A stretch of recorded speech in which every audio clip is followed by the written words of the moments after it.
खतरा झर्ना भनेको त्यो दामी ठाउँ छ यसलाई स्वर्ग हो कि स्वर्ग भन्छ क्या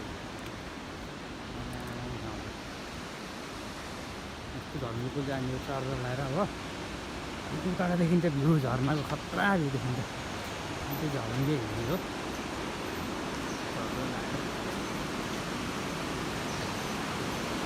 सरप्राइज दिनु हुन्छ क्या अब झर्ना देखेर सरप्राइज सबजना सरप्राइज हुन्छ हो खोला भयो अब चट्ला ल हल्दै म घरमा देखिन्छ है यस्तो खतरा छ कि तलबाट